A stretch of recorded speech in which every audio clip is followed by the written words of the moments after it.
My parents prepared a Thanksgiving feast except for me and my daughter. Shocked, I looked at my mother as she said coldly, "This table is for family." My sister mocked, "A poor single mother doesn't deserve this." My daughter saw my nephew's plate and broke into tears. Silently, I took her hand and walked out. My parents hosted a lavish Thanksgiving feast, but there was no place at the table for me and my daughter. I stood there heartbroken as my mother coldly declared, "This table is for family," while my sister sneered that a poor single mother like me didn't deserve a seat. My daughter, watching her nephew's plate, burst into silent tears. I gently took her hand and left. It was late November in suburban St. Paul, Minnesota, a time when a crisp chill hangs along Summit Avenue and stately Victorian mansions stand with quiet dignity as fallen leaves dance in the wind. Among them loomed the imposing two-story Carter home, complete with a brand-new Lexus RX parked in the driveway.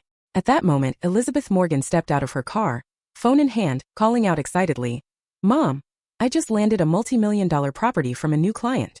"Oh, that's wonderful," replied Patria Carter as she welcomed her daughter with open arms. Her flawless makeup and a luxurious cashmere sweater from Nordstrom added an air of effortless elegance. That same afternoon, at the Regent Hospital Care Facility, Jennifer Wilson was carefully updating her elderly parents' medical records. Having managed their care for over a decade, her quiet determination and skill had earned her the respect of everyone around. "Thank you for your thorough work as always, Wilson," a senior nurse remarked. With a smile, she responded, "Thank you. My shift is over for today." Later, back at her modest apartment near KO Park, her 10-year-old daughter Lily waited eagerly. "Mom, look. I tried a new cookie recipe I saw on YouTube." The kitchen counter was adorned with slightly misshapen, yet lovingly baked chocolate chip cookies. Since losing her father in a car accident 2 years ago, Lily had been doing her best to stay cheerful, honing her cooking skills by watching shows and helping at her grandparents' house. Her genuine sweetness warmed everyone's heart. Though Jennifer's annual salary of $65,000 wasn't lavish, every moment spent with Lily was priceless.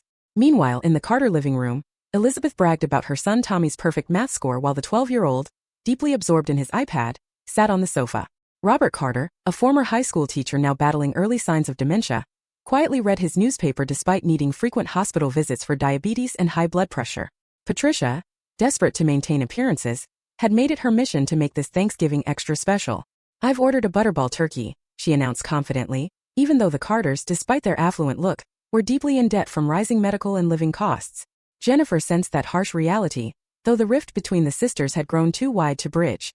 At dusk, Lily proudly displayed a handmade card she created at her grandparents' house. In simple drawings and heartfelt words it read, "To my beloved Grandma and Grandpa."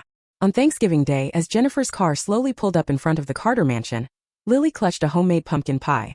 "Mom, do you think Grandma and Grandpa will like it?" Lily's voice trembled with both hope and anxiety. "Of course they will. You put so much love into it," Jennifer reassured her while glancing at the row of luxury cars that underscored the vast difference between our worlds. Stepping out of the car, a biting north wind brushed our cheeks. Lily, who had spent the previous day carefully following a Betty Crocker recipe, measuring spices and checking YouTube tutorials, clutched her pie and card tightly. When we rang the doorbell, a maid greeted us politely but with a chill. Entering the lavish living room, I immediately sensed something was off. Williams-Sonoma tablecloths, Pottery Barn fine china, and Martha Stewart inspired decorations transformed the space into something that belonged in an interior design magazine.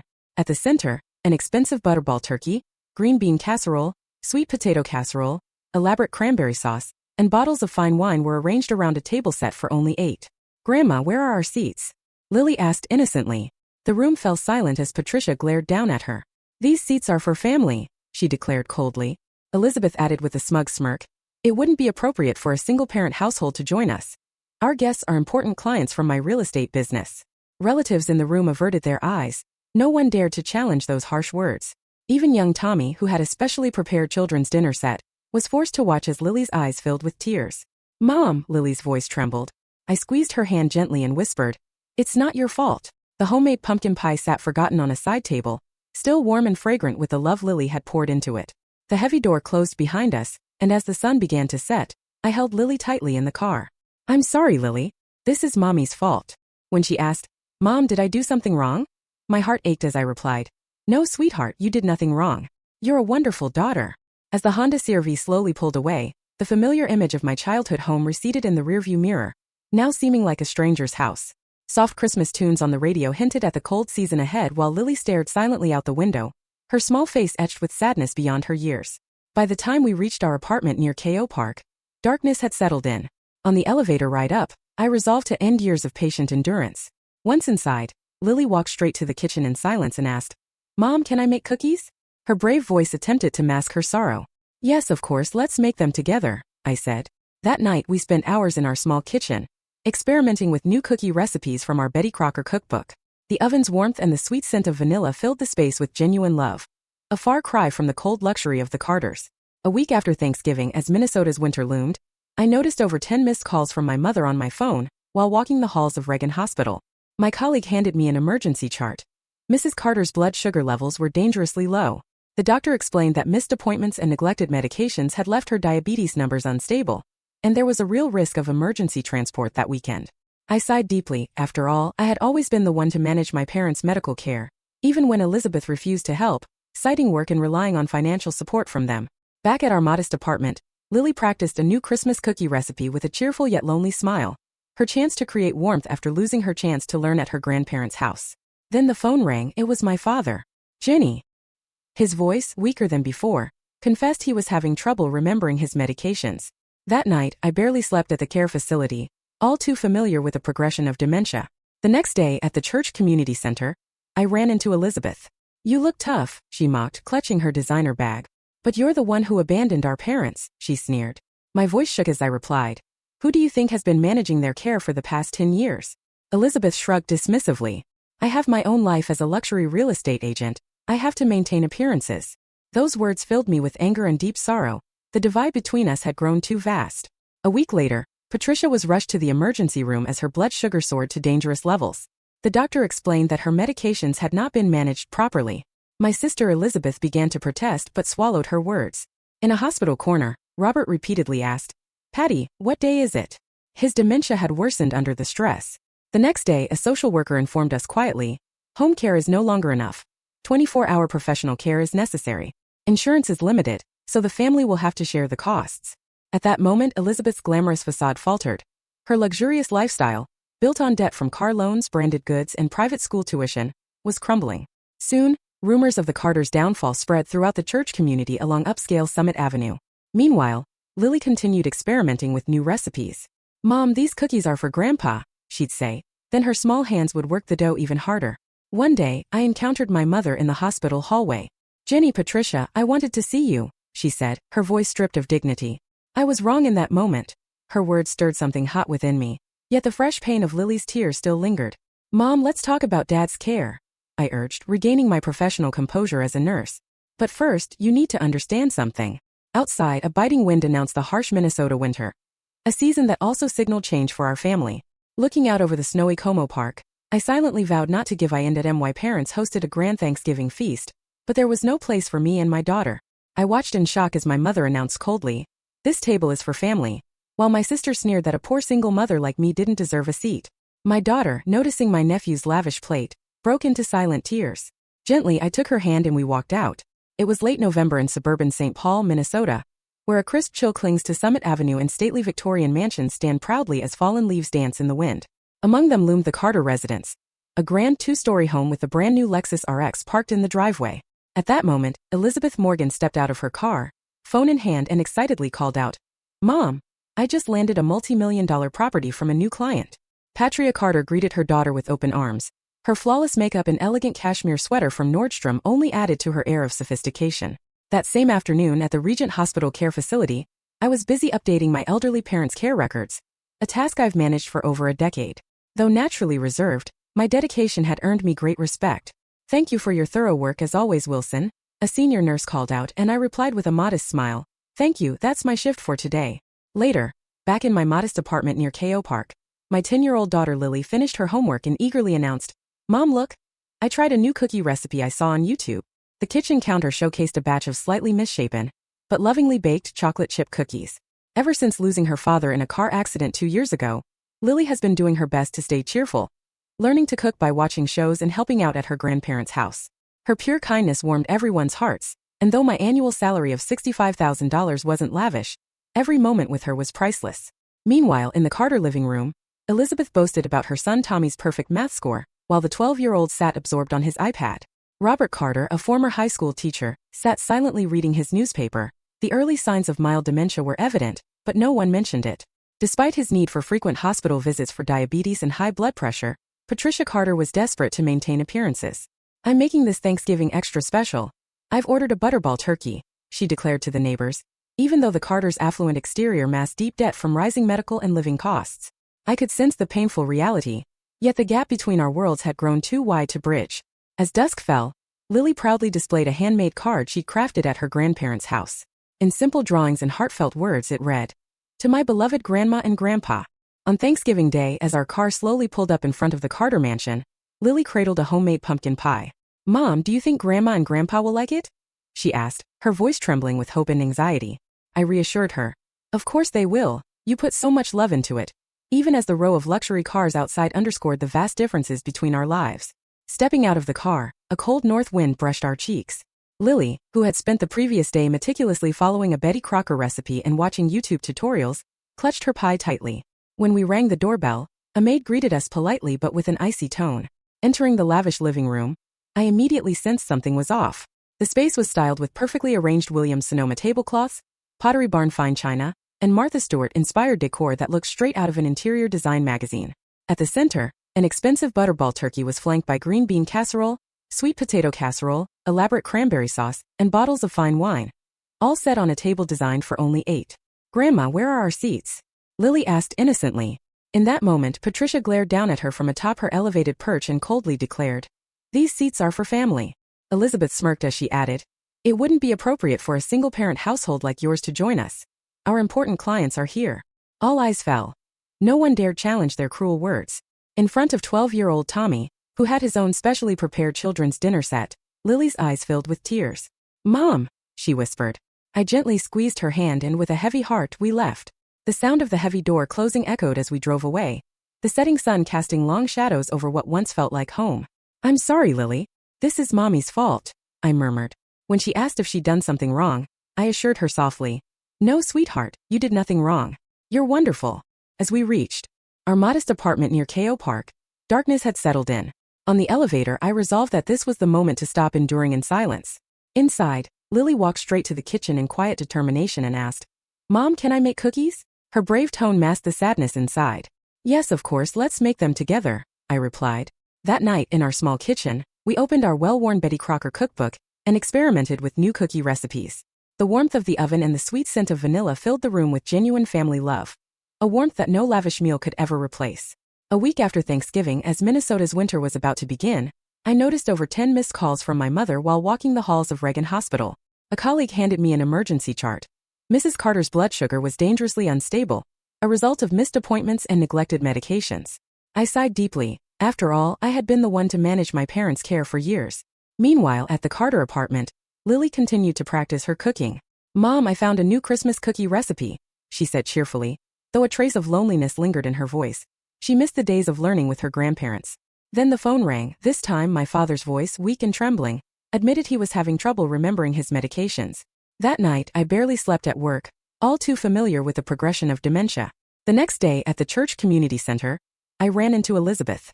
"You look tough," she mocked while clutching her expensive designer bag. "But you're the one who abandoned our parents," she sneered. My voice shook as I replied, "Who do you think has been managing their care for the past 10 years? Elizabeth shrugged dismissively. "I have my own life as a luxury real estate agent. I must maintain appearances." Her words filled me with intense anger and deep sorrow. The divide between our worlds had grown too vast. A week later, Patricia was rushed to the emergency room as her blood sugar skyrocketed. The doctor explained that her medications had been mismanaged, and in the hospital room, Robert repeatedly mumbled, "Patty, what day is it?" His dementia worsening under the strain. The following day, a social worker quietly informed us, "Home care isn't enough now. He needs 24-hour professional care. With limited insurance, the expenses will have to be shared." At those words, Elizabeth's glamorous facade crumbled. Her luxurious lifestyle, supported by expensive cars, branded goods, and private school tuitions, was built on debt. Rumors of the Carters' downfall spread quickly through the upscale Summit Avenue community.